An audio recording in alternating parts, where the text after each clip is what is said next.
Okay, Bismillahirrahmanirrahim. Assalamualaikum warahmatullahi wabarakatuh. Alhamdulillahi rabbil alamin, wassalatu wassalamu ala rasulihil amin, nabiyyina Muhammadin sallallahu ala alihi wa ashabihi ajma'in. InsyaAllah pada hari ini kita akan membicarakan tentang satu topik yang sangat penting pada hari ini, iaitu hari ini kita akan membedah buku yang ditulis oleh seorang ilmuwan hadis yang tidak asing lagi, iaitu Al-Hafidh Ibn Hajar Al-Asqalani.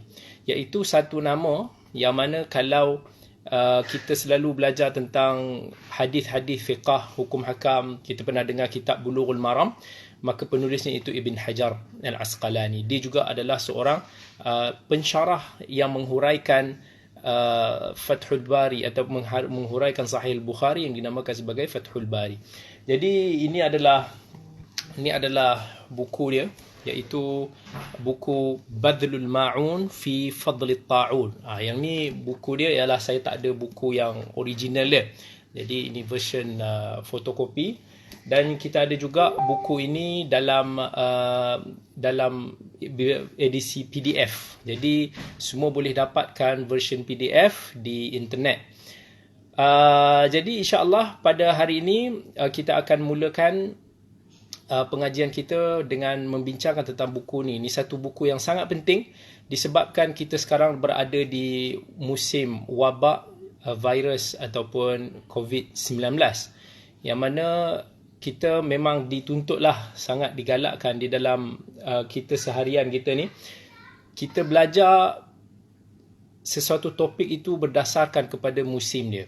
Jadi kalau sekarang ini kita belajar berkaitan, kalau sekarang ni musim wabak, maka kita cuba untuk nak mempelajari sebanyak mungkin dan sebaik mungkin apa-apa sahaja yang berkaitan dengan wabak. Dan ada banyak cerita menarik di situ. Dan kurang sesuai lah kalau kata seumpamanya kita kalau masuk Ramadan tiba-tiba kita cuba untuk nak belajar habis-habisan tentang haji, melainkan kita memang ada target 3 bulan kemudian kita nak kuasai bab haji tu. Tapi kita belajar ni ikut, kalau Ramadan, sebelum Ramadan tu kita belajar berkaitan dengan Ramadan, hukum hakam berkaitan dengan Ramadan. Kalau sampai musim haji kita belajar hukum hakam berkaitan dengan haji. Jadi bila kita sampai kepada musim wabak ni, moga Allah menghapuskan ataupun mengangkat wabak ini daripada kita semua. Kita juga sangat sesuai untuk kita mentelaah buku Badlul Ma'un ini. Banyak sangat kisah dia yang sangat menarik. Kalau kita tengok misalnya kitab Ibn Rajab dia ada tulis Lataiful Ma'arif fil Mawasimil Am min al-Wadhaif. Ini adalah satu karangan Ibn Rajab yang mana bila dia tulis tentang buku ini adalah mengikut musim. Jadi ada topik-topik yang dibahaskan mengikut bulan Rajab, bulan Syawal, bulan Ramadan, bulan Muharram dan seumpamanya. Jadi buku Lataiful Ma'arif antara buku yang baik untuk kita telaah mengikut musimnya. Baik, jadi insya-Allah pada hari ini bila kita nak mulakan tentang nama dia Badlul Ma'un. Nama tajuk buku ini Badlul Ma'un fi Fadlit Ta'un, iaitu maksud Badlul Ma'un, badal dia dalam bahasa Arab dia bermaksud taqdim, iaitu macam kita menghidangkan. Al-Ma'un ni dia boleh ada dua makna. Satu dari segi literal, iaitu ma'un ni macam makanan lah. Kan kita ada surah Al-Ma'un dalam Quran, Allah sebut wa yamna'un al-ma'un. Jadi dia seolah-olah menghidangkan makanan. Tapi itu dia tengok daripada sudut makna yang pertama. Dari sudut makna yang kedua, dari sudut maknawi, Al-Ma'un ni juga boleh merujuk kepada segala apa-apa yang bermanfaat, yang bermanfaat. Seandainya kita kata badlul waraq, maksudnya dia seolah-olah kita memberikan dia. Kalau Badlul Ma'un, dia menghidangkan macam kalau makanan kita letak atas pinggan. Kalau kata Badlul Waraq, maksudnya kertas itu ada di punya bekas dia. Kalau kita kata Badlul Dawa, maksudnya ataupun Ma'un Ad-Dawa. Tadi Ma'un Al-Waraq, Ma'un Ad-Dawa ni maksudnya lapik ataupun bekas kepada ubat.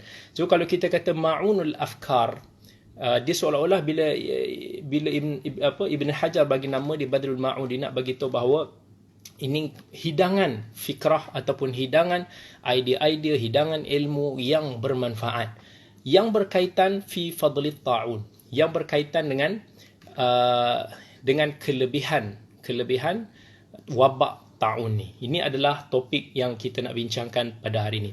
Jadi sebelum tu, bagi siapa yang tak mengenali Ibn Hajar rahimahullah, dan dia ada kisah di sebalik penulisan, buku ini. Ibn Hajar ni semua sedia maklum, dia adalah seorang ulama hadis yang besar. Dia lahir pada tahun 773 Hijrah dan meninggal pada tahun 852 Hijrah. Dan Ibn Hajar secara ringkasnya seorang ulama yang telah dibesarkan daripada satu keluarga yang baik sekali. Kalau kita tengok Ibn Hajar ni, nama sebenarnya adalah Ahmad bin Ali bin Muhammad bin Ali bin Ahmad bin Hajar al-Asqalani al-Misri. Dia family dia adalah daripada keturunan, kebanyakannya adalah daripada keturunan yang baik-baik. Kalau kita tengok background keseluruhan keluarga dia ni, kalau tak businessman, alim ulama. Pak cik dia seorang businessman, atuk dia seorang businessman, atuk dia antara tycoon besar. Jadi keluarga dia ni kalau tak ulama, ayah dia ulama, pak cik dia ada ulama, ada businessman, nenek moyang dia ada juga bahagian ibu dan ayah dia yang mana jadi businessman, dan ada juga yang menjadi kira kata ulama. Jadi cumanya Ibn Hajar ni dibesarkan dalam keadaan yatim kerana ayah dia meninggal ketika dia masih lagi kecil, ibu dia meninggal lebih awal lagi daripada itu. Jadi Ibn Hajar ni diwasiatkan kepada Al-Kharubi, seorang tycoon besar, di businessman besar di Mesir, dan dibesarkan dalam kesenangan. Tetapi Al-Kharubi ni seorang yang sentiasa menggalakkan Ibn Hajar ni untuk menuntut ilmu. Selain Al-Kharubi, juga ayah dia wasiatkan kepada Ibn Qattan untuk nak menjaga Ibn Hajar, dan Ibn Hajar alhamdulillah dibesarkan dalam keadaan yang sangat baik. Umur 9 tahun sudah menghafal Al-Quran, umur 13 tahun dah hafal banyak daripada kitab-kitab, dah hafal kitab hadis Umdatul Ahkam, dah hafal Alfiyah Ibn Malik, dah hafal Alfiyah Iraqi, kitab-kitab usul dan sebagainya, ketika usia yang masih sangat muda lagi. Kemudian sekitar umur 15 tahun, bila mana orang yang menjaga di penjaga dia iaitu Al-Kharubi itu meninggal, maka Ibn Hajar pun meniaga sebentar sebab perlu mencari nafkah, mencari rezeki, dan dia dibesarkan dalam keluarga businessman begitu. Jadi Ibn Hajar Al-Asqalani salah seorang yang kita boleh kata Al-Hafidh, yang mungkin yang dikenali yang paling akhir lah, antara yang paling mantap hadis dia. Jadi Ibn Hajar Al-Asqalani ni dia berkahwin. Dia ada sebab dia menulis buku ni ada kaitan dengan anak dia. Dia berkahwin dengan seorang wanita, anak kepada Qadhi Abdul Karim bin Abdul Aziz. Dan kemudian isteri dia ni dia hantar belajar dengan Al-Hafidh Al-Iraqi, menguasai ilmu hadis dengan sangat baik. Jadi isteri dia juga adalah seorang ahli hadis yang hebat. Masya Allah, ni suami Amirul Mukminin fil hadis, isteri dia juga seorang kira kata muhaddithah yang hebat. Sampaikan anak murid kepada Ibn Hajar, Al-Imam As-Sakhawi rahimahullah pun belajar dengan isteri ataupun ambil hadis daripada isteri Ibn Hajar. Dan kemudian anak-anak daripada isteri yang pertama ini, lahirnya 5 orang anak. Anak yang pertama iaitu Zain Khatun, anak yang kedua iaitu Farhah, yang ketiga Aliyah, yang keempat Rabi'ah, dan yang kelima Fatimah. Jadi kalau kita tengok 5 adalah anak perempuan kepada Ibn Hajar. Ibn Hajar tak direzekikan ketika itu mendapat anak lelaki, walaupun dia sangat teringin nak dapat. Anak kedua lelaki dia dapat dengan isteri kedua dia yang dia kahwini senyap-senyap, Abul Ma'ali Muhammad. Jadi itu satu-satunya anak lelaki dia.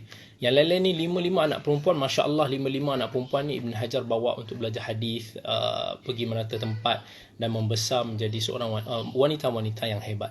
Tapi saya tak mau cerita panjang tentang biografi Ibn Hajar rahimahullah. Yang saya nak tekankan adalah 3 daripada anak perempuan Ibn Hajar ini meninggal kerana wabak ta'un. Yang sulung Zain Khatun meninggal pada tahun 833 Hijrah. Dua lagi anak dia iaitu Aliyah dan juga Fatimah meninggal tahun 819 Hijrah.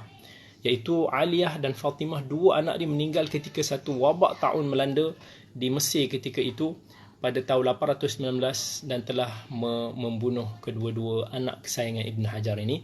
Dan kemudian sekali lagi bila mana wabak taun melanda pada tahun 833 ketika itu, iaitu 14 tahun kemudian, dan ketika itu Allah tarik nyawa anak sulung perempuan Ibn Hajar yang bernama Zain Khatun. Jadi kisah dia adalah sebenarnya Ibn Hajar, bila buku ni kalau kita tengok buku tebal iaitu Badrul Ma'un fi Fadl Ta'un. Buku ini kebanyakan semuanya adalah berkaitan dengan hadis Nabi sallallahu alaihi wasallam. Hadis Nabi SAW dalam ni perbahasan yang sangat banyak. Jadi pada sebelum tahun 819 lagi Ibn Hajar telah mengumpulkan cerita pasal ta'un ni. Sebab kisah pasal ta'un ni satu wabak yang sangat berleluasa pada zaman dulu, dan dia datang musim ke musim.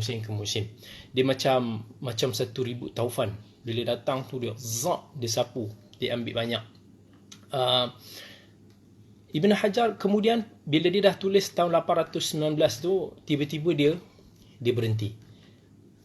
Dia tak beritahu kenapa dia berhenti. Sampai 14 tahun kemudian barulah buku ini barulah disiapkan pada Jamadil Akhir pada tahun 833 Hijrah, maksud 14 tahun after, iaitu selepas kematian anak sulung perempuan yang ketiga ni, Zain Khatun, barulah dia komplitkan kitab ini pada bulan Syawal 833, dan dia barulah disiapkan buku ni setelah sekian lama.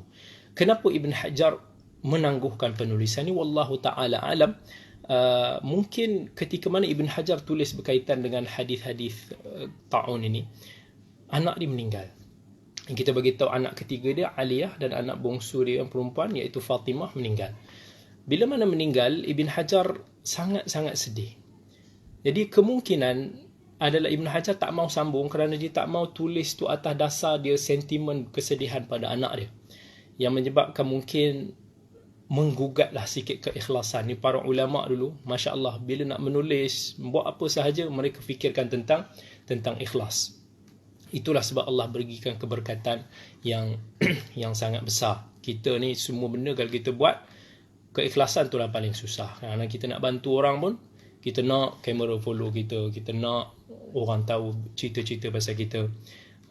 Ibn Hajar itulah kemungkinan dia tak tulis sebab dia mungkin tak mau penulisan itu dikatakan terpengaruh dengan kematian anak. Tapi bila 14 tahun kemudian 833, bila mana anak sulung dia Zain Khatun meninggal, ketika itu juga wabak taun masa itu melanda, maka Ibn Hajar ambil keputusan untuk nak komplitkan penulisan dia tadi. Sebelum dia adalah hasil daripada permintaan daripada anak murid dia, daripada sahabat-sahabat. Biasalah zaman tu pun sahabat orang minta dia tulis pasal ni, pasal hadis-hadis kelebihan ta'un. Ialah macam wabak yang melanda dahsyat. Kita sekarang ni mungkin ketika ini kematian kita pun di negara kita barangkali baru 20 lebih kan, sekadar yang kita dengar tadi. Wabak yang berlaku, Ibn Hajar cerita pada zaman-zaman dia, satu hari kematian boleh berlaku sampai 6,000 orang. Ramai tak? Sangat ramai. Maksud nak kita cerita bahawa wabak taun pada zaman mereka ini sangat dahsyat. Tapi kat sini saya nak kongsikan tentang apa itu wabak taun yang diceritakan pada zaman dulu. Sebab dia ada perbezaan di antara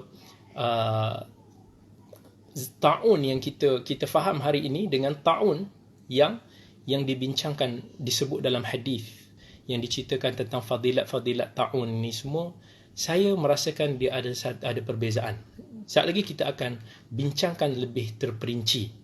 Yang ini perlu kita fahami baik-baik. Jadi insya-Allah kita akan bincangkan buku ini secara berturut. Kebetulan buku ini, kenapa saya nak bincangkan pada hari ini? Kebetulan buku ni saya baca minggu ni. Saya tak silap saya cuba baca dalam 3-4 hari. Saya tak ingat 3 atau 4 hari sebab saya ingat hari ni hari Khamis. Saya mula saya ingat hari ni hari Khamis. Dia tengok hari ni dah hari Jumaat. Itu yang saya pun confused. So saya dalam 3-4 hari ni saya cuba untuk nak habiskan buku ni, dan masya-Allah bila mana saya jumpa faedah-faedah yang sangat besar, yang sangat bermanfaat, maka sangat penting untuk saya rasa kita kongsi bersama. Banyak fakta, banyak ilmu yang dikongsikan oleh Ibn Hajar di dalam kitab yang penuh makna.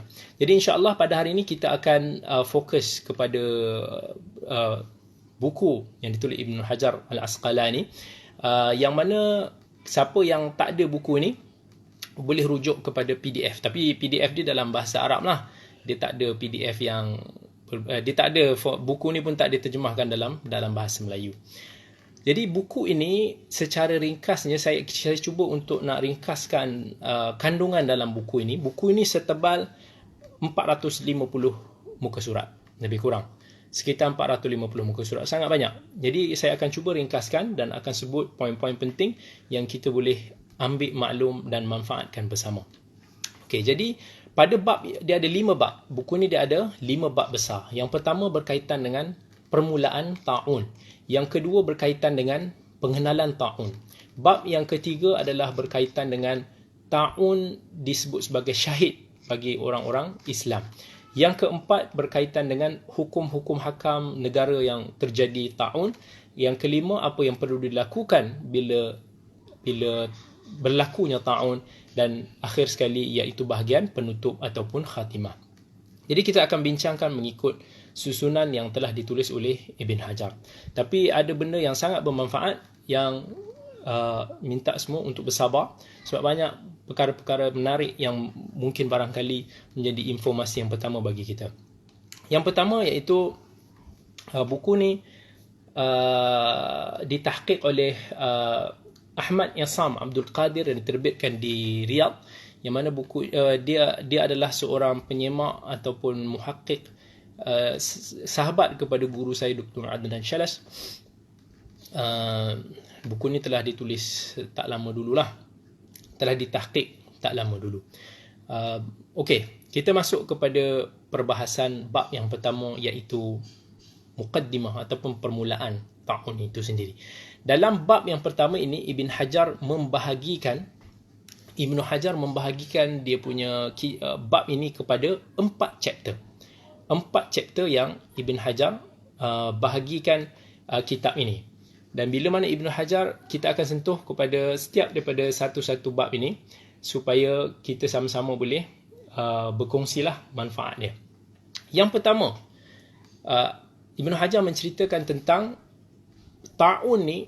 Sekejap lagi kita cerita apa itu ta'un, sebab Ibn Hajar diletak dalam bab yang kedua. Pertama kita kena faham bahawa Ibn Hajar bila ditulis chapter yang pertama, daripada bab yang pertama ni dicerita pasal azab yang menimpa umat terdahulu. Iaitu kalau kita nak faham wabak ta'un ini, wabak ta'un ni adalah merupakan azab yang Allah timpakan kepada umat-umat terdahulu. Iaitu dia adalah azab yang Allah timpakan kepada Bani Israel. Bani Israel yang Allah dalam riwayat Ibn Hajar bawa dalam sekitar 5 muka surat dalam chapter ini tentang riwayat-riwayat yang mengatakan bahawa ta'un ni sebenarnya adalah salah satu daripada jenis azab yang Allah timpakan kepada Bani Israel. Itu yang bila kita dengar benda-benda macam ni tak mustahil. Sebenarnya wabak-wabak, sebab kita tahu wabak-wabak ni semua adalah makhluk Allah. Wabak-wabak ni semua adalah makhluk Allah yang terjadi dengan perintah daripada Allah. Jadi kita khawatir apa yang menimpa kita, apa yang menimpa sebelum-sebelum ini juga adalah berupa azab dan peringatan daripada Allah Azza wa Jalla. Kita taklah kata demikian, tetapi tak mustahil benda itu adalah merupakan azab, sebab ta'un itu sendiri adalah azab yang first kali Allah timpakan adalah kepada kelompok Bani Israel, yang kita pun tahu Bani Israel ni sifat dia degil. Dia selalu tak mau dengar kan. Dia selalu ingkar, mempersoalkan, buat itu, buat helah, trik dan macam-macam. Jadi kita minta supaya Allah, kalaulah kita, sebab itulah bila berlakunya benda-benda macam ni, benda paling utama sekali kita kena minta ampun banyak-banyak kepada Allah. Kita kena muhasabah diri, kita kena taubat, istighfar sebanyak yang mungkin. Janganlah masa-masa musibah wabak macam ni, rancangan di televisyen lebih banyak orang berhuha-huha sana sini, maksiat lebih diperluaskan, wal'iyadzubillah. Ini yang kita risaukan. Baik, so itu chapter yang pertama. Dia disebut dulu tentang riwayat-riwayat yang mengatakan bahawa Ta'un adalah serpihan azab yang menimpa Bani Israel. Kemudian bila mana dah hancur, dan kemudian masih ada lagi baki azab tersebut, yang mana itulah yang menular sekarang. Tetapi dalam chapter yang kedua, tak banyak, dalam 3 muka surat yang Ibn Hajar ceritakan tentang bab ini, iaitu dibawakan hadis-hadis yang menceritakan bahawa Ta'un ni walaupun dia azab kepada Bani Israel dulu, tetapi dia adalah rahmat bagi umat Muhammad. Jadi mungkin sebahagian daripada kita rasa pelik, macam mana dia boleh jadi rahmat bagi umat Islam tetapi azab bagi orang bukan Islam? Sekali lagi ada hadis-hadis yang akan kita bincangkan. Dalam bab ini sekitar 3 muka surat ni adalah banyak ada riwayat yang Ibn Hajar bawa, sebab dia banyak fokus pada aspek riwayah. Tapi antara yang penting yang disebutkan iaitu hadis yang diriwayatkan oleh Imam Ahmad dalam banyak lafaz-lafaz riwayat, yang mana malaikat Jibril alaihi salam datang kepada Nabi SAW di Madinah ketika itu membawa demam dan ta'un. Kemudian sakit demam ditinggalkan di Madinah. Maksudnya orang di Madinah dibenarkan. Tengok, sakit semua adalah daripada Allah. Jadi sakit demam itu ditinggalkan di Madinah, dan ta'un pula dihantar ke Syam.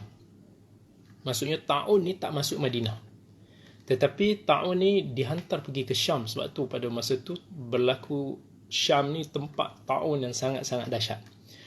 Sakit demam ni okey, boleh berlaku di Madinah. Dan kemudian Nabi SAW bagi tahu ta'un itu syahid dan rahmat buat umatku, serta azab buat orang kafir. Dan riwayat yang kedua yang Ibn Hajar sebutkan iaitu hadis Aisyah radhiyallahu anha daripada riwayat Ibnu Abi Dunya, iaitu Nabi SAW bersabda, sekiranya manusia itu sudah menghalalkan zina, minum arak, bermain muzik, Allah yang murka di langit akan mengatakan kepada bumi, gempalah kamu buat mereka. Maksudnya jadilah gempa bumi. Sekiranya mereka bertaubat dan meninggalkan maksiat mereka, ataupun kalau mereka tak tinggalkan maksiat itu, mereka dimusnahkan. Anas pun bertanya kepada Aisyah, adakah ia azab buat manusia? Aisyah menjawab, bahkan peringatan dan rahmat buat orang beriman, dan sebaliknya azab kemurkaan buat orang-orang kafir. Dalam riwayat Ibn Abi Dunya ini, Nabi SAW mention bahawa Allah boleh turunkan azab berupa wabak sebegini kalaulah manusia ini sudah berleluasa zina. Sudah halal, zina ni sudah jadi halal. Human right, nak buat suka sama suka. Siapa boleh halang? Bila mana berleluasanya alat-alat muzik dimainkan, zaman kita ni tak usah ceritalah. Memang semua tempat sekolah pun diwajibkan. Allah yang murka di langit akan mengatakan kepada bumi, jadilah gempa bumi. Semua yang berlaku di bumi ni semua adalah arahan daripada Allah. Kita tak kata setiap daripada gempa bumi itu adalah azab, tetapi boleh jadi sekiranya ada karinah ataupun bukti-bukti yang menunjukkan ke arah demikian. So dalam 3 muka surat chapter kedua bab pertama ini, Ibn Hajar fokusly adalah membawa riwayat yang mengatakan bahawa ta'un ini adalah rahmat bagi umat Muhammad, azab bagi orang kafir, dan juga dia menyatakan bahawa bila mana berluasanya maksiat, maka Allah boleh menurunkan bala sebegini. Dalam chapter yang ketiga, sekitar 8 muka surat, Ibn Hajar membincangkan tentang sebahagian peristiwa azab ta'un yang menimpa umat dulu. Yang ni dia dia lompat daripada yang chapter pertama tu, dia masuk ke chapter ketiga ni, dia cerita macam mana bentuk ceritanya azab taun yang menimpa umat terdahulu yang kita tadi kata dia berasal daripada Bani Israel. Dibawakan satu sanad yang hasan daripada riwayat Mutayyan. Mutayyan ni mungkin ramai tak kenal, tapi bagi orang yang mengkaji hadis, dikenallah Mutayyan ni seorang ulama tersohor hadis yang sangat besar dulu, Muhammad bin Abdullah Al-Hadrami Al-Kufi, daripada Kufah. Dia ada kitab musnad, dia ada kitab tarikh, tapi kitab dia dah hilang. Dia bawa satu riwayat mauquf. Mauquf ni daripada sahabat, tetapi ulama kata dia lahu hukmur rafa', dia disandarkan kepada Nabi SAW dari segi maknanya, iaitu salah satu kaum bagi seorang Nabi dulu ingkar. Maksudnya kaum Nabi dulu ada yang ingkar, kemudian seseorang bertanya kepadanya, kepada Nabi tersebut, mereka ni patut diazab dengan kebuluran? Maksudnya doakan mereka ni diazab dengan kelaparan, kebuluran. Jawab Nabi tersebut, tidak. Ditanya lagi, kita minta supaya diutuskan musuh buat mereka. Nabi tersebut menjawab, tidak. Namun kematian yang menyeksakan. Kemudian Allah menghantarkan taun, menghancurkan kaum mereka tersebut sehingga kurang bilangan mereka, habis populasi mereka, terbakar luluh hati mereka. Maksud ini salah satu cerita. Dia tak sebut kaum mana, dia tak sebut nama Nabi tersebut. Tapi saat lagi dia akan ada sebut dalam riwayat yang lain. Maksudnya bila mana kaum dia kata kita doa supaya dia ni kebuluran, dia kata mungkin tak cukup. Kita minta supaya dia ni ada berlawan dengan musuh, tak cukup. Dan kemudian kita minta, Nabi tersebut kata kita minta kematian yang menyeksakan, Allah hantar taun, sebab taun ni sangat menyeksakan. Kemudian dalam riwayat yang lain, Ibn Hajar membawakan satu riwayat daripada Ibn Ishaq tentang kisah pembinaan Baitul Maqdis oleh Nabi Daud AS. Allah mewahyukan kepada Nabi Daud bahawa Bani Israel ni sangat banyak berlaku ingkar dan membuat kerosakan. Itu sifat Bani Israel yang Allah dah ceritakan dalam Al-Quran. Lalu mereka ini diberikan 3 pilihan. Yang pertama, kemarau selama 2 tahun. Pilih. Kamu semua akan diazab. Pilih mana satu azab yang kamu nak. Kemarau 2 tahun, diserang musuh selama 2 bulan, dihantar taun selama 3 hari. Kalau kita perasan, riwayat ini sangat dekat, lebih memperincikan tentang riwayat pertama tadi kita bagi tahu. Kemarau 2 tahun ni masuk ke buluran lah, ataupun berperang dengan musuh, diserang musuh 2 bulan, ataupun taun 3 hari. Bani Israel angkuh. Diminta Nabi, disebutkan Nabi Daud, dia kata anta nabiyuna fakhtar lana, kamu adalah nabi kami, pilihlah untuk kami, pilihlah azab yang kamu nak. Maka Nabi Daud bagi tahu, kelaparan ni sangat sukar untuk bertahan. Susahlah. Sebab mungkin dia rasa kelaparan ni seksa dah. Peperangan akan mengakibatkan kepupusan populasi. Tak nak juga. Maka dipilih taun. Masa tu mungkinlah tak diketahui taun tu dahsyat ataupun tak. Hasil tu, Allah hantar taun kepada Bani Israel ni. Dalam riwayat tu mengatakan 70,000. Dalam riwayat lain kata 100,000 manusia daripada kalangan Bani Israel mati dalam tempoh tak sampai 1 hari. Sampai Nabi Daud minta balik doa, ya Allah, minta supaya doa taun ini dihentikan.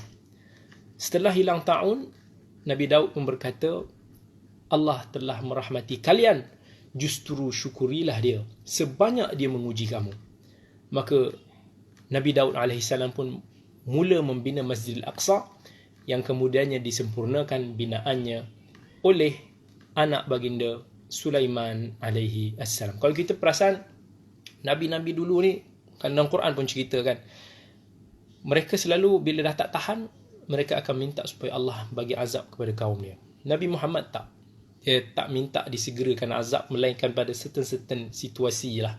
Yang macam kita berlaku peristiwa doa kunut ketika sahabat Nabi dikhianati Bani Dhakwan, Bani Ra'il. Nabi minta kunut nazilah supaya mereka itu diazab. Dalam certain situasi, dalam kebanyakan situasi Nabi SAW tidak memohon azab untuk kaum ataupun umat dia. Okey. Jadi ini adalah riwayat, sebahagian daripada riwayat lain pula Ibn Hajar bawa daripada hadis yang mursal. Tapi Ibn Hajar bagi tahu sanad dia kuat daripada riwayat At-Tabari dalam kitab tafsir dia. Dan juga dinukilkan dari Ibn Abi Hatim. Ibn Abi Hatim ni Ar-Razi. Ar-Razi ni nisbah kepada Rai, satu tempat, satu bandar di Dailam, iaitu sekarang ni berada di sebahagian daripada bandar Tehran. Tehran besar. Ibn Abi Hatim Ar-Razi meninggal tahun 327. Dia ada juga kitab dinamakan sebagai Tafsir Quranil Azim Musnadan an Rasulillahi wa sahabati wa tabi'in. Iaitu kitab ni terbit sebanyak 10 jilid di Riyadh sekarang.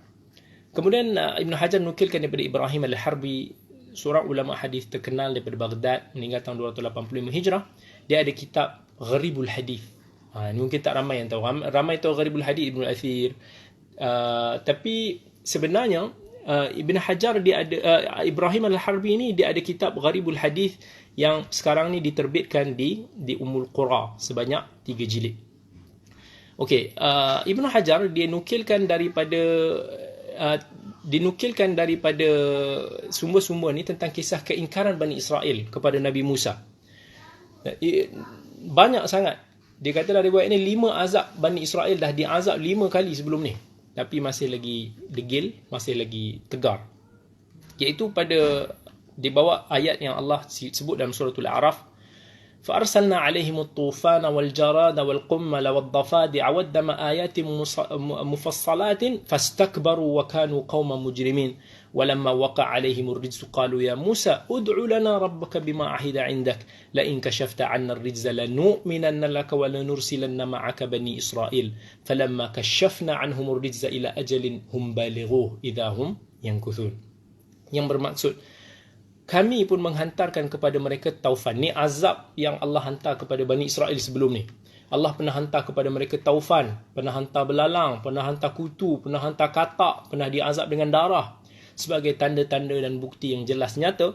Maka mereka juga tetap berlaku sombong, takbur, menjadi kaum yang derhaka. Dan apabila azab tersebut menimpa mereka, mereka merayu, wahai Musa, pohonlah kepada Tuhanmu untuk kami dengan kehormatan pangkat Nabi yang diberikannya kepadamu, yang menjadikan permohonanmu sentiasa makbul. Sesungguhnya jika engkau hapuskan azab itu daripada kami, tentulah kami akan beriman, dan sudah tentu kami akan membebaskan kaum Bani Israel pergi bersamamu.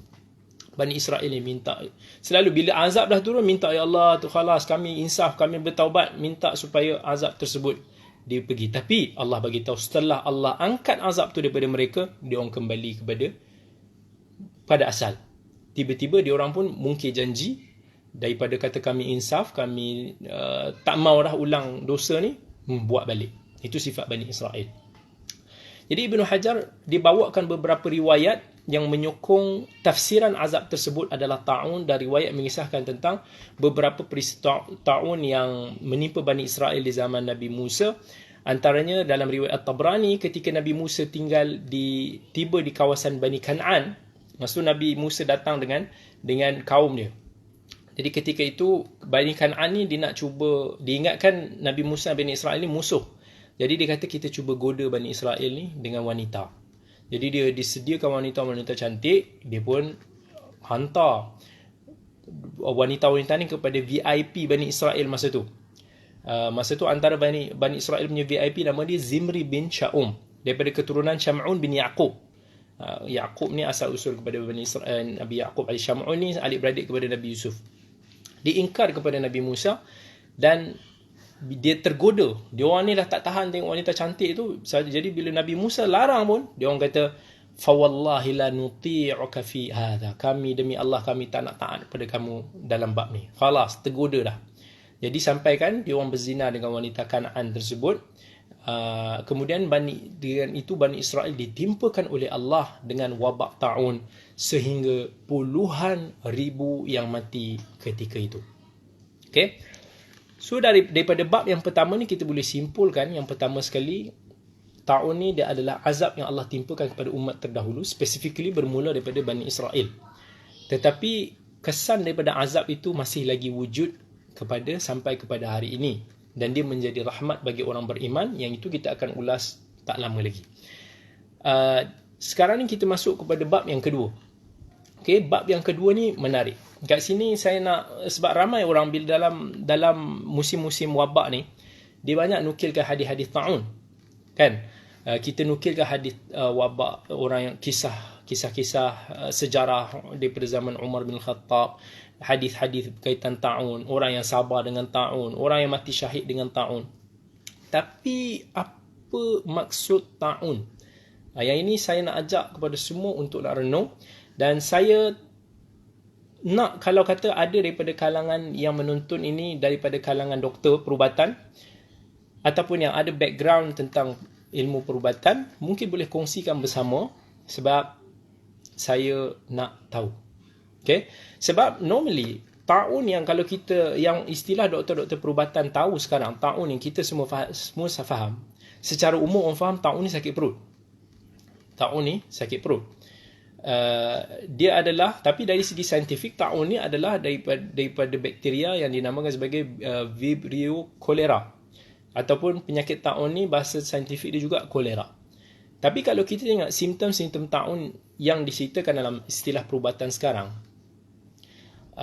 gejala dia timbul daripada biasanya tempat kawasan yang tidak higien, air yang tercemar, udara yang tercemar, dia tandas, tak dijaga. Ta'un ni datang daripada situ, mengakibatkan kita akan cerit-berit, sakit perut. Tengok ada yang dehydrate sampai tahap teruk, dia boleh kacau peredaran darah kita sampai dia boleh efek buah pinggang. Yang itu dia boleh mengakibatkan maut.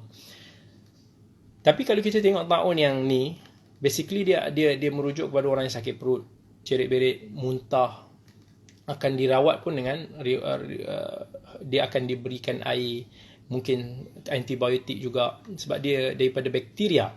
Kita tak dengar ta'un yang ada sekarang ni adalah satu penyakit berjangkit macam virus sekarang ni, yang kita bersentuh kita kena pakai sanitizer lah apa semua.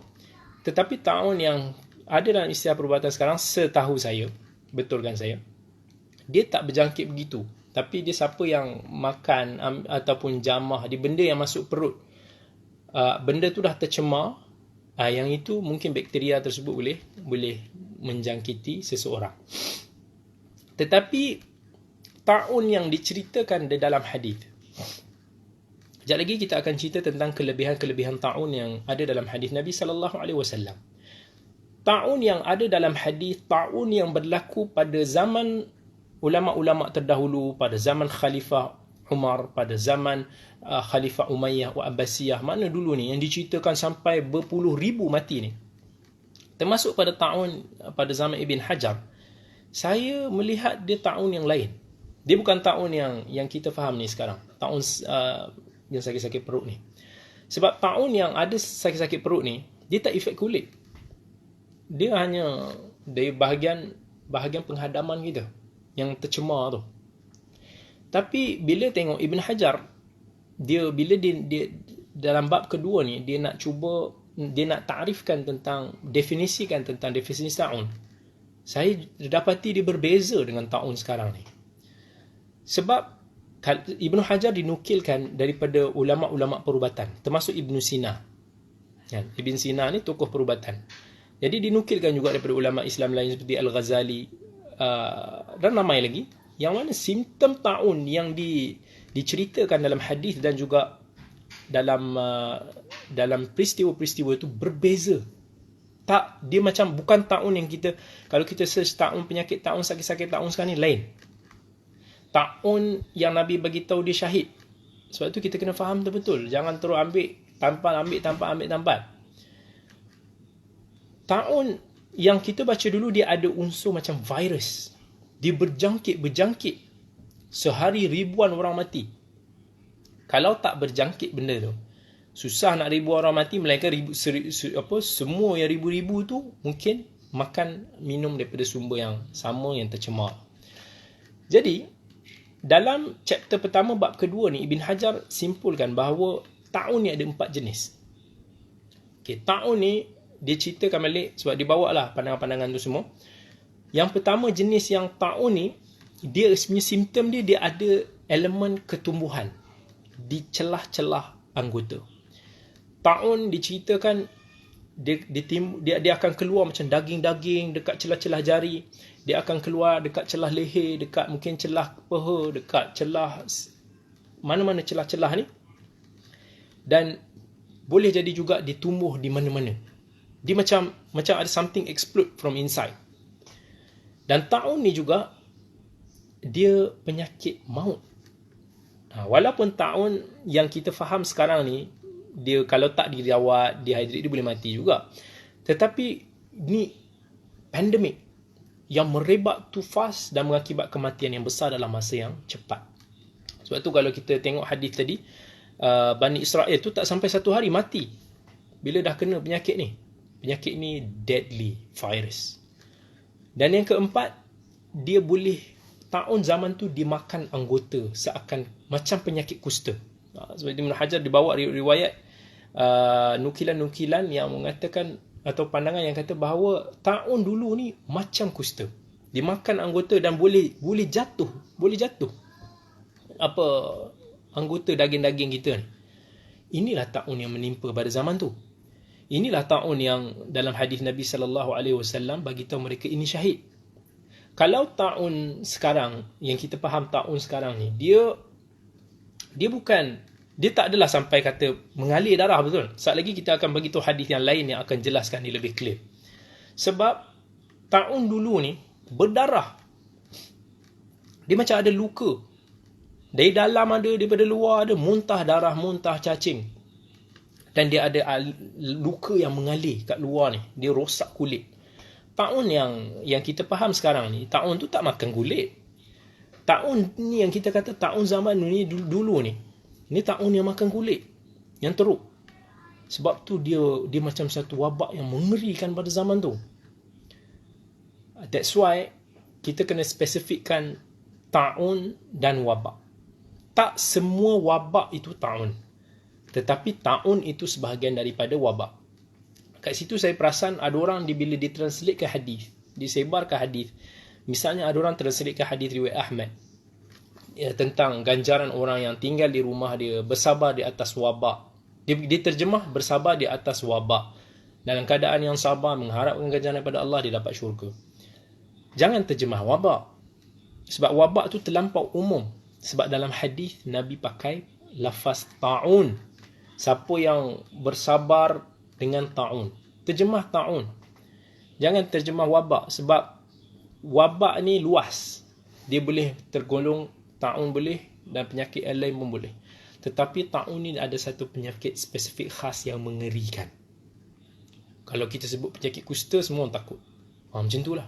Itulah dekatnya penyakit ta'un dengan penyakit kusta tersebut. Sebab tu dalam chapter yang kedua, dalam bab yang kedua ni, dalam lebih kurang 8 muka surat, Ibnu Hajar dia bincangkan bab ta'un ni lebih khusus daripada wabak. Sebab kita nak, bila tibanya COVID-19 ni, ada orang cuba kaitlah. Dikaitkan COVID-19 terus direct dengan misal kata hadis-hadis pasal ta'un, tentang wabak secara umum. Sampai ada yang kata wabak tak masuk Madinah. Siapa kata wabak tak masuk Madinah? Tu salah. Yang ada dalam hadis yang tak masuk Madinah ta'un. Tapi kena faham ta'un yang mana? Ta'un sakit perut ni ke? Ta'un yang kita cerita tadi tu. Ta'un yang very deadly, apa sakit ni. Yang itu kita nak faham.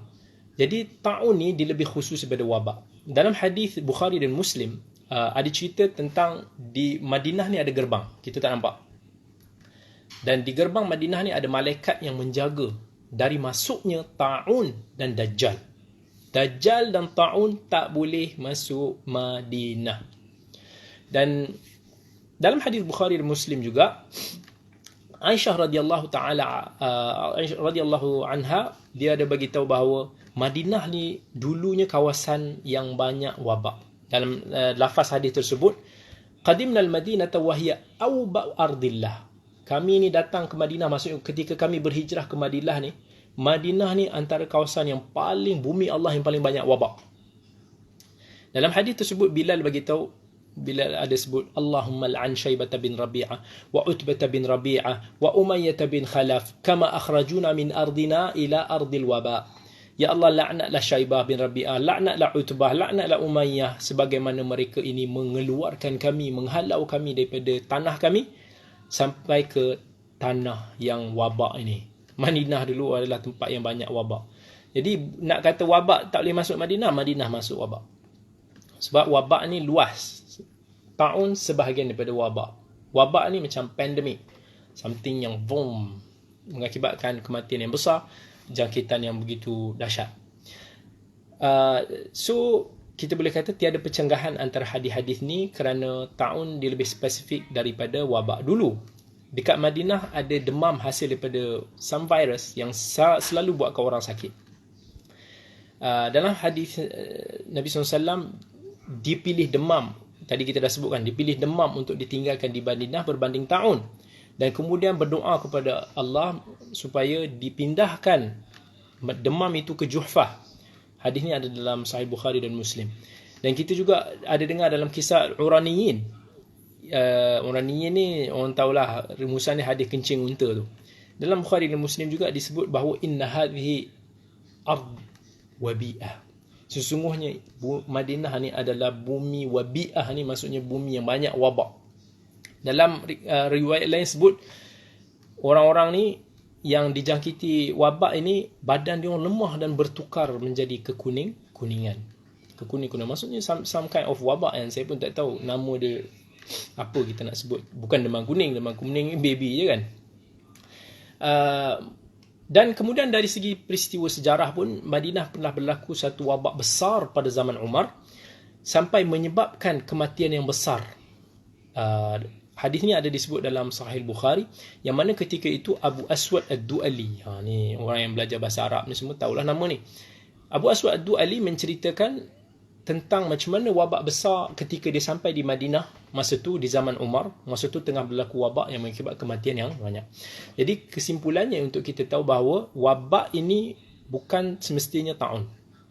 Dia boleh jadi penyakit lain, wabak lain. Sekarang ni wabak COVID-19. Sebelum ni mungkin ada wabak lain. Wabak SARS sebelum ni kan. Kita ada wabak-wabak yang lain lah. Taun sebahagian daripada wabak. Jadi taun tu wabak tak semestinya taun. Sebab tu Ibn Hajar rahimahullah dia kata ولا يعارض هذا الدعاء برفع الوباء عنها لأنه إنما وقع بها نادرا وأما الطاعون فلم ينقل قط أنه وقع بها من الزمان النبوي إلى زماننا هذا ولله الحمد. Ibn Hajar beritahu hadis ni tak ada bercanggah, sebab bila Nabi minta taun tak masuk Madinah, bukan bermaksud wabak tak masuk Madinah. Wabak lain boleh masuk Madinah. Benda ni jaranglah berlaku. Tapi taun ni tak pernah dinukilkan satu kali pun daripada zaman Nabi sampai kepada zaman kita, zaman Ibn Hajar ni, dan termasuk zaman kita, taun tak pernah masuk Madinah. Walillahil hamd. So Ibn Hajar dijelaskan lagi tentang sebahagian hadis yang menyebutkan taun dengan kata ganti wabak, kerana taun ni sebahagian dari wabak yang keduanya menyebabkan kematian yang besar. Iaitu kadang-kadang disebutkan taun ni dengan wabak, kadang-kadang disebut wabak taun ni sebab dua-dua ni biasanya membawa satu kematian jumlah yang sangat besar. Cuma taun disebut lebih spesifik kerana ia boleh disebabkan ta'nul jin. Yang ini akan membezakan taun yang kita akan spesifikkan. Orang tanya kan, taun COVID-19 ni sama ke tak? Ini sekejap lagi kita cerita. Taun ni dia ada kaitan dengan tikaman jin. Tikaman jin. Ni semua ada dalam hadis Nabi. Ni bukan cerita teori-teori konspirasi ke apa. Ni semua daripada hadis Nabi SAW. Barangkali sebahagian informasi ni adalah sangat baru bagi kita. Kita akan sebut lepas ni. Bila kita sebut tentang tikaman jin, juga tidak bercanggah dengan faktor saintifik. Sebab saintifik juga boleh disebabkan oleh bantuan jin yang kita tak mampu capai dengan akal dan mata kita. Sakit, virus, maybe. Kita tak tahu. Dia adalah makhluk Allah. Kita tak nampak macam mana virus itu dibawa. Sama ada malaikat yang membawa. Tetapi taun ini, Nabi bagi tahu dia adalah tikaman jin. Iaitu jin memainkan peranan besar yang menyebarkan taun. Jangan Saya pernah dengar juga ada video-video setengah penceramah ni, dia suka kaitkan semua wabak ni. Wabak ni dia kata semua daripada jin. Kita tak berani nak cakap semua wabak ni adalah ada kerjasama jin. Sebab Nabi tak sebut. Dan benda-benda yang ilmu-ilmu ghaib, benda-benda ghaib ni, kita hanya boleh percaya apa yang nas daripada Quran dan hadis sebut. Bukanlah dengan kepala akal kita macam tu. Bila disebut Nabi tentang ta'un, ta'un ni adalah ta'anul jin, kita kena faham bahawa Nabi sebut tentang ta'un. Bukannya nak cakap pasal wabak-wabak semua ni, specifically ta'un. Dan dalam hadis lain Nabi sebut ta'un yang macam mana? Apa tu ta'un? Ta'un yang mana jin ni semua ada peranan dia. Sains tak boleh nampak. Mungkin jin ni yang mainkan peranan, yang masukkan benda tu semua dalam badan kita, yang kemudian bawa efek. Wallahu alam, kita tak tahu macam mana jin tersebut memainkan peranan. Tapi sekejap lagi akan dibincangkan dalam satu chapter yang khas berkaitan dengan ta'un ni adalah tikaman daripada jin. Ibn Hajar juga dalam chapter ni dia sangkal ta'un ni berpunca daripada udara yang tercemar. Zaman tu teknologi perubatan ni tak begitu maju lagi. Ada yang kata ta'un ni tersebar daripada udara. Tapi Ibnul Qayyim dia sanggah. Sebab dia kata negeri paling bersih udara dan air daripada zaman dia pun terkena ta'un. Kalau zaman kita ni, tak silap saya dalam tahun 2000, tahun lepas lah, tempat ataupun bandar yang paling udara dia dinobatkan paling bersih sekali, Hamburg, Jerman. Sahabat saya ada seorang tu selalu pergi Hamburg, Jerman ni. Dia selalu hantar gambar makan kebab ataupun shawarma kedai Turki dekat Jerman, hamburger. Kedua Halifax dekat Canada. Yang ketiga setahu saya Zurich, bandar Zurich di Switzerland. 3 top 3 bandar yang mempunyai kualiti udara yang paling bersih. Ibn Qayyim juga sanggah. Dia kata kalau peristiwa ta'un ni disebabkan udara, nescaya semua orang akan terkena, sebab yang berdekatan ni dia hidup udara yang sama. Tetapi dalam kes pada zaman tu, ada orang yang tak kena. Duduk rumah sebelah pun tak kena. Kadang-kadang satu rumah, tetapi sebahagian keluarga kena ta'un, sebahagian lagi yang tak kena. Begitu juga kalau dia disebabkan udara, maka dia akan berpanjangan lama. Sedangkan ta'un ni datang dan pergi, dia ada musim ni, datang dan pergi. Dan masa tu ta'un yang jenis ni tak ada penawar. Dan kalau ada doktor-doktor yang boleh bagi tahu ni penyakit apa sebenarnya, pada apa nama di zaman sekarang ni, mungkin bagi tahu. Dan saya yakin ta'un yang dimaksudkan dalam hadis dan peristiwa zaman dulu ni, yang dibincangkan para ulama ni, bukan ta'un sekarang. Bukan ta'un yang kita faham sekarang ni, kolera tu. Okey, kemudian kita pergi kepada chapter yang ketiga. Masih lagi dalam bab yang kedua. Dalam sekitar 12 muka surat, Ibn Hajar dia ceritakan tentang hadis tadi kita bagi tahu tentang tikaman jin. Hadis berkaitan ta'un ini Nabi SAW sebut wakhazu jin. Dalam riwayat Ahmad, Abdul Razak, lain-lain, dia kata Nabi SAW sebut fana'u ummati bit-ta'ni wat-ta'un. Kehancuran umat aku ini dengan ta'an dan ta'un. Ta'an ni tikaman. Ta'an ni maksudnya perang lah. Serta riwayat sebut qital, peperangan. Wat-ta'un, ta'un ni penyakit ta'un. Sahabat, okey, ni bukti bahawa zaman tu dia pun tak tahu ta'un tu apa. Sahabat tanya, kami tahu ta'un, kami tahu ta'an tu apa, berperang. Sebab zaman berperang orang semua tahu. Fa ta'un, dia tanya apa itu ta'un? Nabi sebut at-ta'una wakhazu a'da'ikum minal jin wa fi kullin syahadah. Ta'un itu adalah tikaman musuh kamu daripada kalangan jin, dan kedua-duanya syahid. Iaitu orang yang meninggal fi sabilillah syahid, orang yang meninggal kerana ta'un juga adalah syahid. Dalam bab ini panjang lebar. Ibn Hajar hanya sebut pasal hadis-hadis ni je. Pasal hadis-hadis tentang tikaman jin dia membahaskan dari sudut riwayah. Kemudian dicuba untuk nak sebut bahawa hadis ini berbentuk khabar dan bukan doa. Sebab saat lagi dia ada perbahasan lain pula berkaitan dengan hadis ni. Apa maksud Nabi kata kehancuran umat aku ini dengan perang dan ta'un? Sebab adakah ia doa daripada Nabi, ataupun ia hanya mengkhabarkan sesuatu yang akan berlaku dari sudut mukjizat? Yang ini Ibn Hajar akan bahaskan dalam bab ataupun chapter yang seterusnya, sekitar 10 muka surat. Chapter yang seterusnya iaitu kesinambungan daripada bab sebelum dia, berkait itu muskil, satu kemuskilan sekiranya hadis tersebut sahih, dia kata, kalau hadis tadi tu, hadis riwayat Ahmad tadi tu, bagi tahu kehancuran umat aku ni adalah kerana perang dan taun. Realiti dia tak ramai yang mati sebab tu. Ramailah mati, tetapi majoriti taklah mati disebabkan peperangan dan taun. Jadi macam mana hadis ni? Muskil. Orang boleh pertikai hadis ni kalau kita tak jawab. Dalam bab ni sekitar 10 muka surat Ibn Hajar menukilkan pelbagai pandangan, sampaikan ada satu pandangan yang dilihat sangat takalluf, sangat over lah. Sangat over. Sampai ditafsir baru untuk Insta. Okey, dia akhir zaman, ada yang kata sebab akhir zaman nanti Nabi bagi tahu akan berlaku malhamah, perang yang sangat besar. Dan di akhir zaman nanti orang beriman akan dibawa oleh angin yang datang daripada segala tempat. Masa tu meninggal. Semua orang-orang beriman meninggal. Hanya tinggal orang-orang yang tidak beriman yang kiamat akan dibangunkan. Mereka akan merasai hari kiamat ni akhir ni. Ada yang sampai tafsirkan bahawa perang tersebut adalah malhamah tersebut, yang ketika zaman tu ramai orang akan mati. Nabi gambarkan malhamah akhir zaman ni sangat dahsyat. Daripada 100 orang, seorang je hidup. Kemudian ada juga yang sebut sampai tahun ni angin akhir zaman itulah yang ambil nyawa orang yang beriman. Cuma Ibn Hajar dia disanggah sikit tafsiran ni.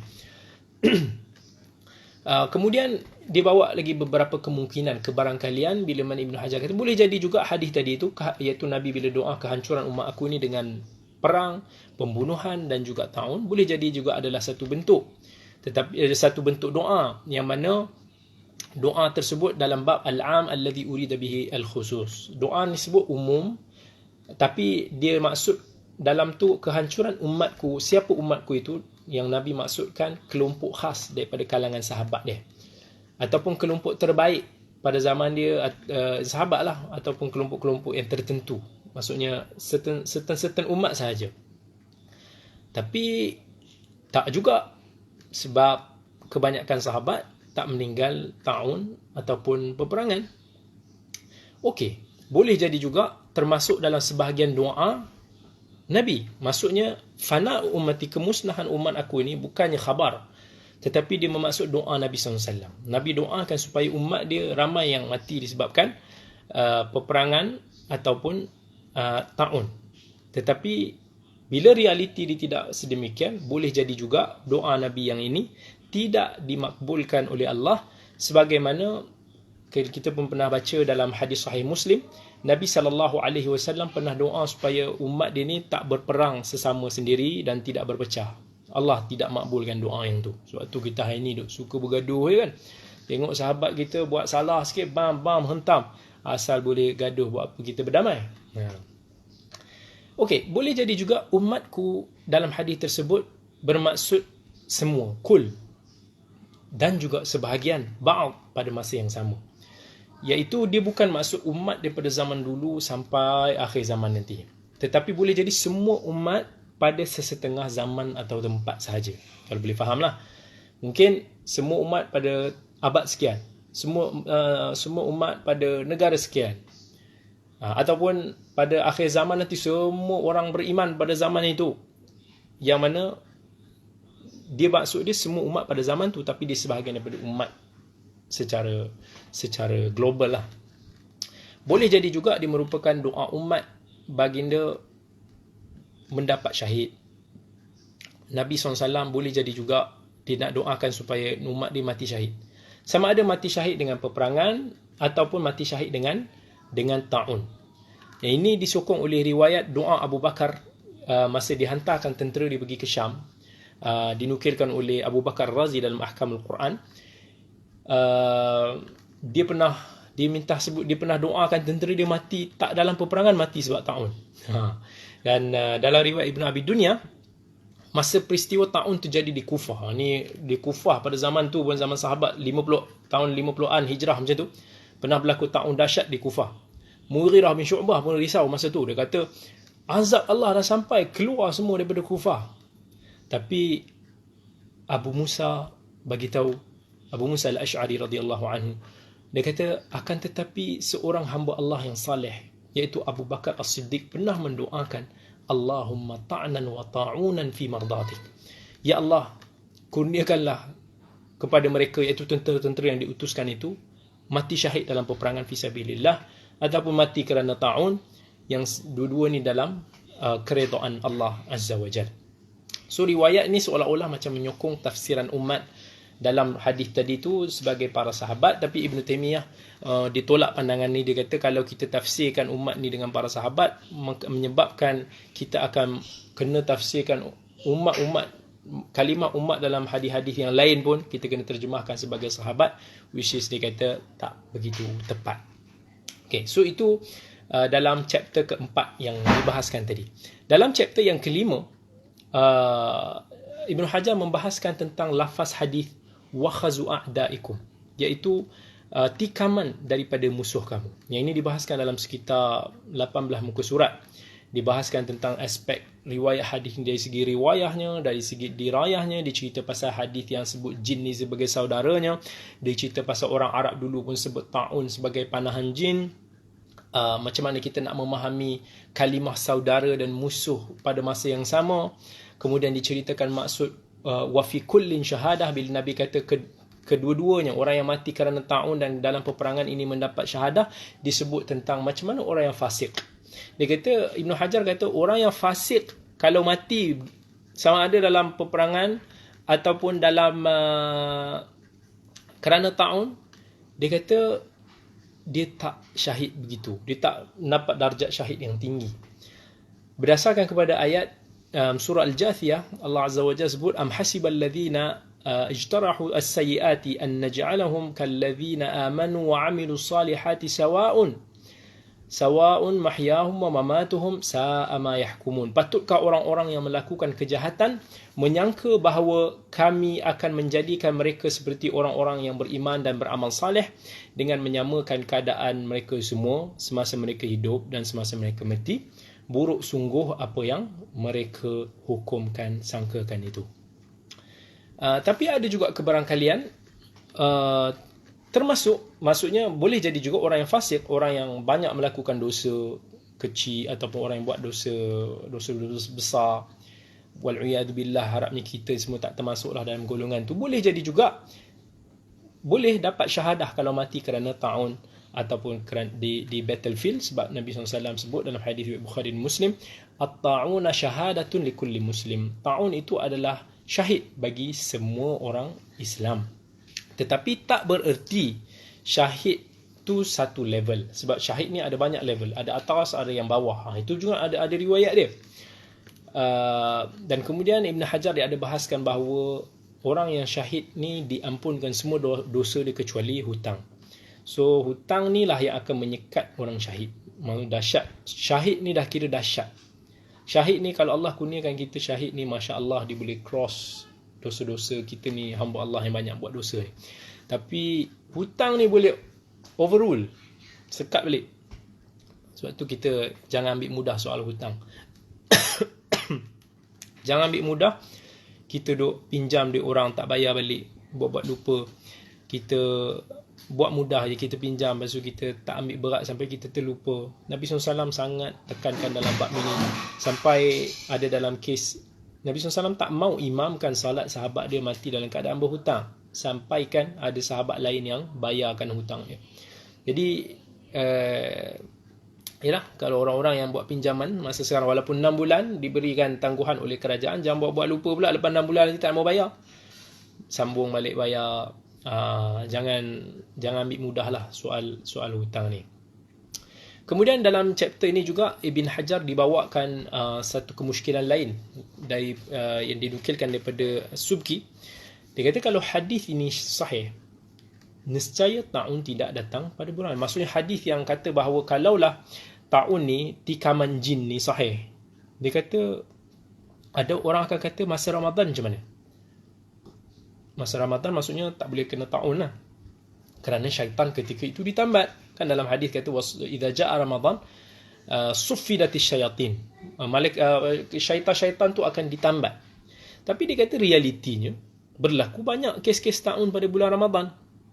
Ibnu As-Subki ni kemudian dijawab balik syubhat ni. dia kata bukan bererti syaitan itu ditambat.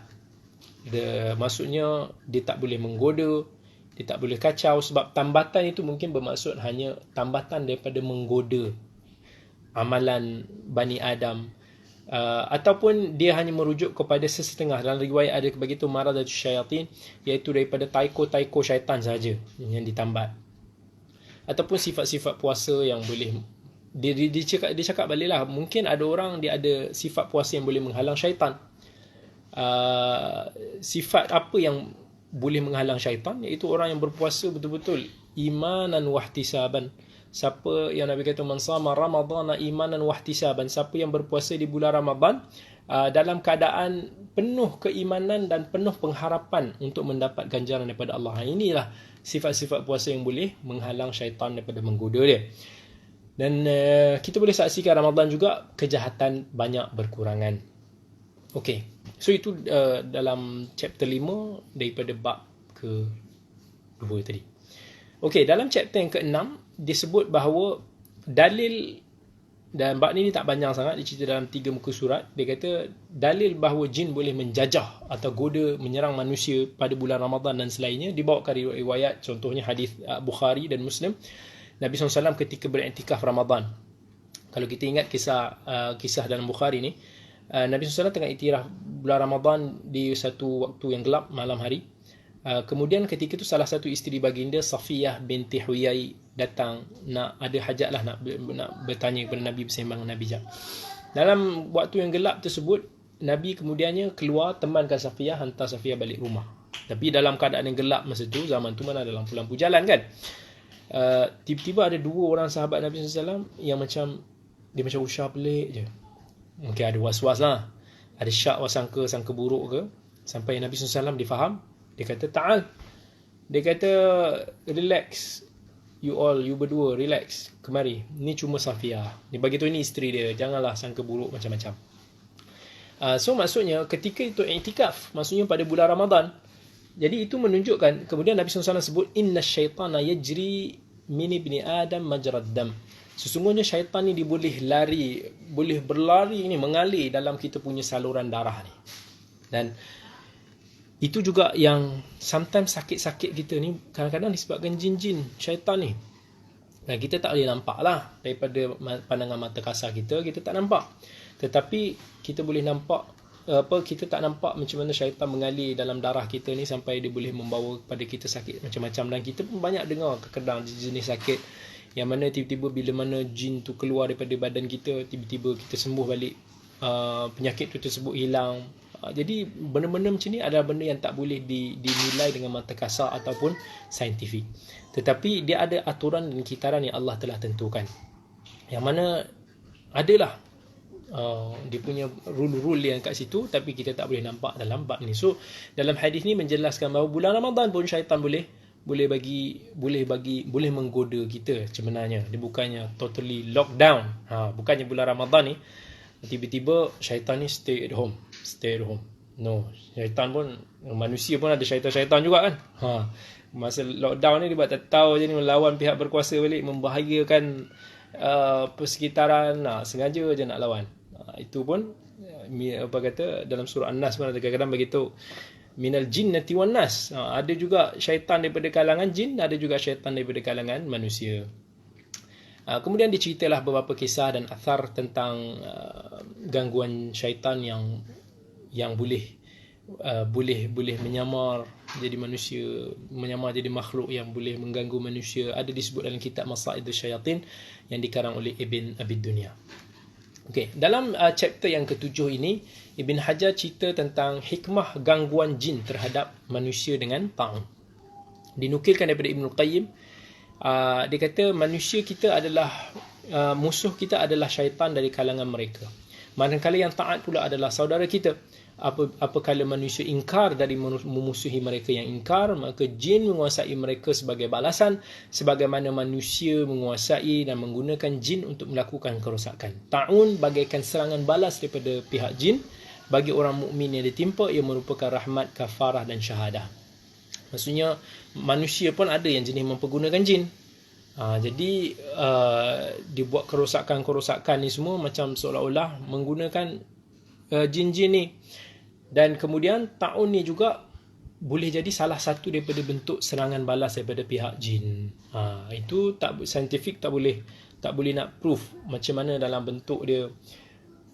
Scientific tu juga kadang-kadang adalah kitaran natural yang Allah telah tentukan, tapi boleh jadi juga kerana ia adalah daripada jin itu, menjadikan saintifik itu sedemikian rupa.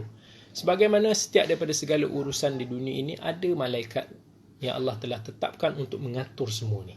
Jadi benda ni semua bukannya semua sebab kita tengok saintifik, teori ni macam ni mesti jadi macam ni.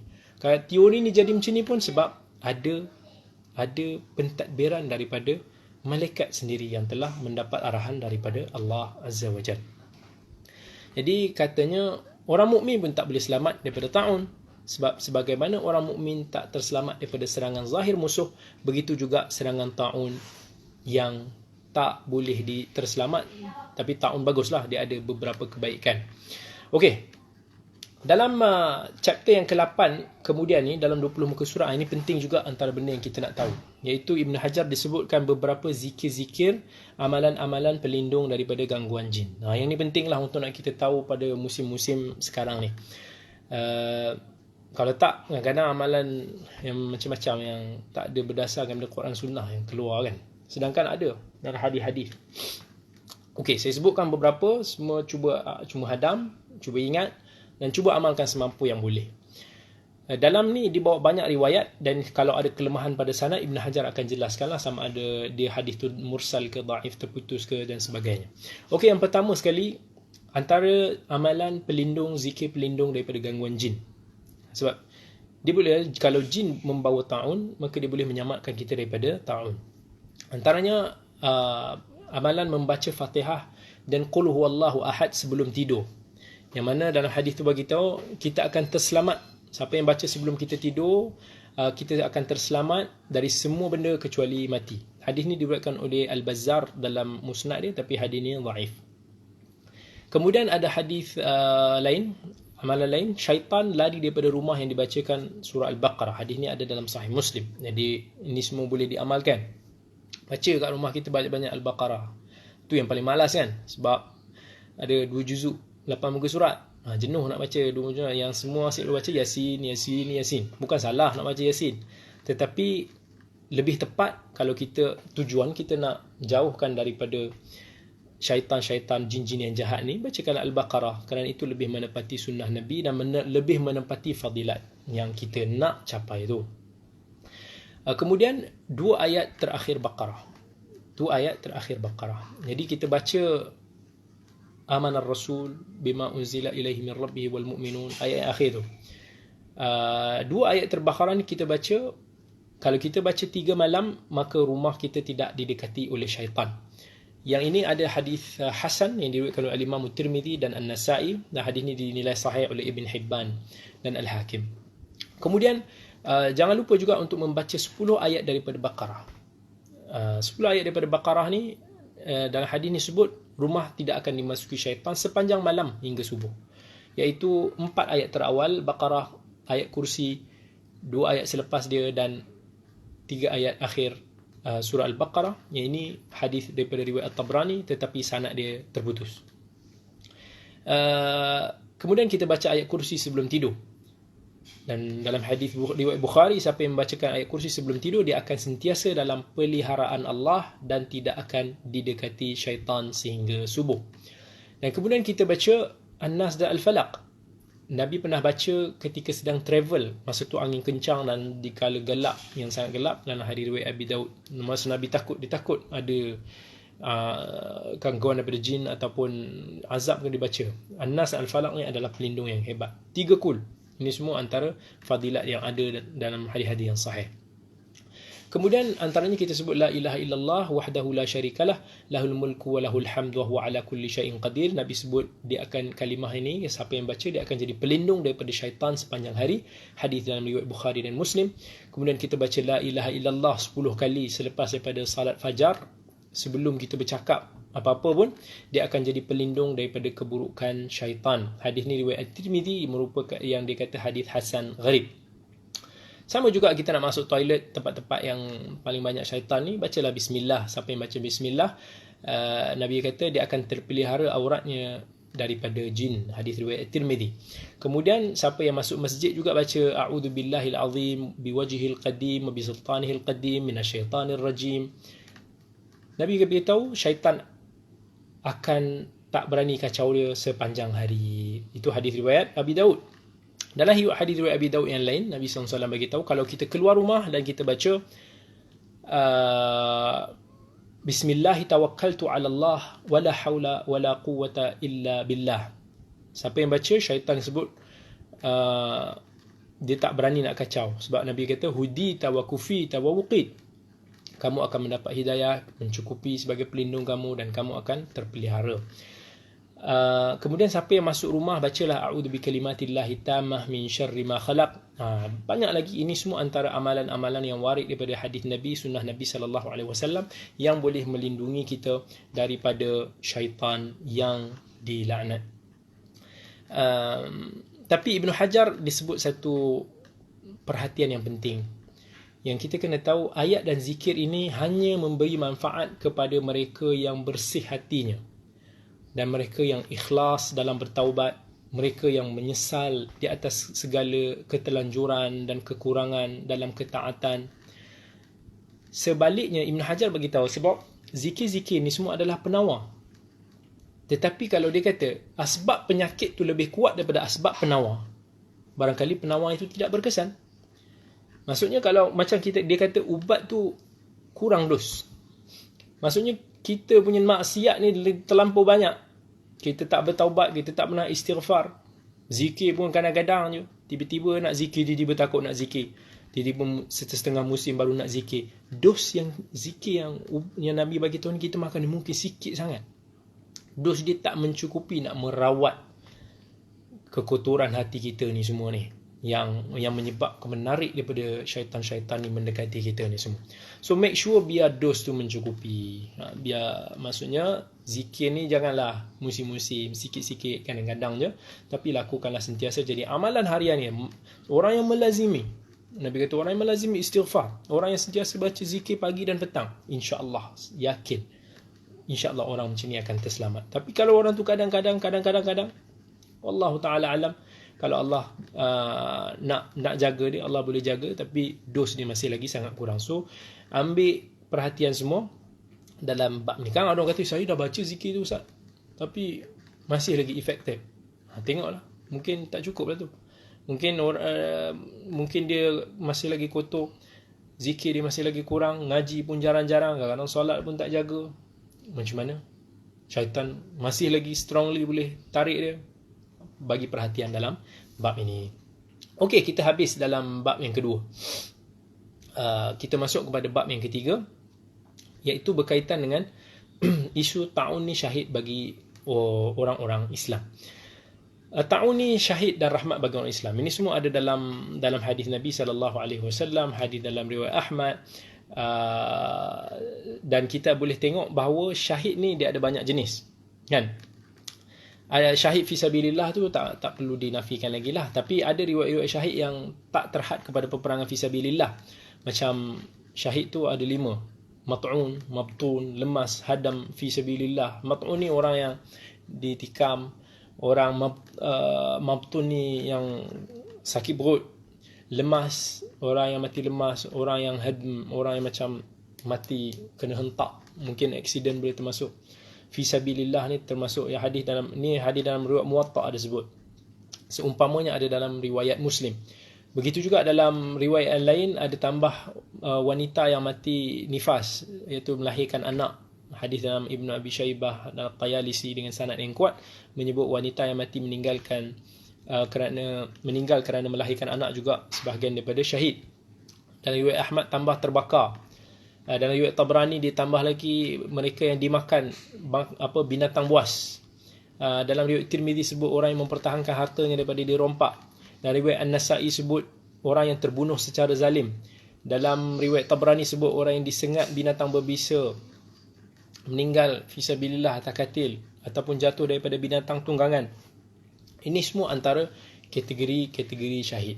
Tetapi Of course, ada syahid dunia dan ada syahid akhirat. Syahid dunia, yang syahid-syahid inilah yang mana kita tetap kena kafankan dia macam biasa, kena salat jenazah, kita kena urusan macam biasa, tapi dia dapat pahala of syahid. Tapi syahid dunia dan akhirat ni dia luar biasa. Dia ada hukum yang khas, dia tak perlu dikafankan. Ini iaitu satu-satunya orang yang berperang menegakkan kalimatullah hiyal ulia, untuk menegakkan kalimah Allah, menyebarkan agama, mempertahankan agama Allah.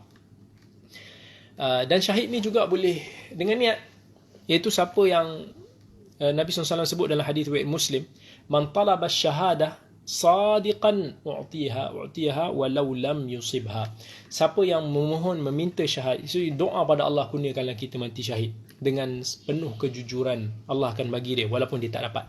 Kita doa, ya Allah matikanlah kita dalam syahid, tapi kita tak sempat nak pergi berperang, Allah akan bagi dengan niat. Kalau betul-betul kita ikhlas dan jujur, Allah tahu kita nak, bukannya kita main-main. Saya rasa kita pun tak pernah minta kan. Kita pun tak minta Allah bagi kita mati syahid. Kita pun takut nak minta. Takut mati nanti dalam battle ke, tiba-tiba mati dalam keadaan yang disebutkan dalam hadis-hadis tadi tu, semua ngeri, semua takut. Dan siapa nak mati dalam keadaan lemas? Siapa nak mati terbakar? Siapa nak mati kena makan binatang buas? Kita takut. Tapi ganjaran dia sangat besar.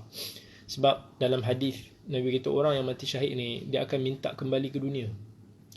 Masa tu dia mati, dia nak minta kembali lagi, sebab dia nak dapat repeat that ganjaran yang besar Allah nak bagi dia dekat akhirat nanti. So yang ni kita kena faham betul-betul lah. Kemudian dalam chapter yang ketiga, Ibn Hajar bahaskan tentang makna syahid. Dinamakan sebagai syahid kerana Allah mempersaksikan syurga bagi, daripada syahadah, mempersaksikan. Syahadah ni mempersaksikan. Allah persaksikan syurga bagi dia. Atau kerana syahid tu masih lagi hidup, kan? Syahadah ni alam syahadah, iaitu alam kehidupan. Sebab Allah sebut dalam Quran, wala tahsabanna alladhina qutilu fi sabilillahi amwata bal ahya'un 'inda rabbihim yurzaqun. Janganlah kamu mengira bahawa orang yang terbunuh di jalan Allah itu telah mati, tetapi mereka itu hidup dan masih diberikan rezeki. Seolah-olah macam roh dia masih lagi mempersaksikan. Ibn Hajar sebut lebih daripada 10 pendapat, sangat banyak lah. Itu kita tak perlu sebutkan semua. Kemudian Ibn Hajar sebut tentang kelebihan orang yang mati syahid. Ada 6 kelebihan orang yang mati syahid berdasarkan kepada hadis riwayat Tirmizi, hadis yang dikatakan hadis hasan sahihun gharib. Yang pertama sekali, orang mati syahid orang yang paling terawal akan mendapat pengampunan Allah. Okay? Yang kedua, orang yang mati syahid ni dia boleh melihat tempatnya di syurga masa di kubur lagi. Yang ketiga, orang mati syahid selamat daripada azab kubur. Wal'iyadzubillah. Yang keempat, orang yang mati syahid ni terselamat daripada keterkejutan besar nanti dekat akhirat nanti. Yang kelima, orang mati syahid ni akan dimahkotakan dengan mahkota al-waqar. Oh, ini kita tak boleh imagine. Yang keenam, akhir sekali, untuk lelaki, akan dikahwinkan dengan 72 bidadari dan boleh memberikan syafaat 70 keluarganya. Besar. Pahala-pahala ganjaran ni besar. Kita cukuplah kita dapat yang first pun jadilah. Mendapat pengampunan Allah. Itu pun dah subhanallah. Kita punya dosa yang terlampau banyak, yang tak terkira, yang kita buat dosa, minta ampun, buat balik, dahsyat. Kita dapat pengampunan Allah pun dah cukup.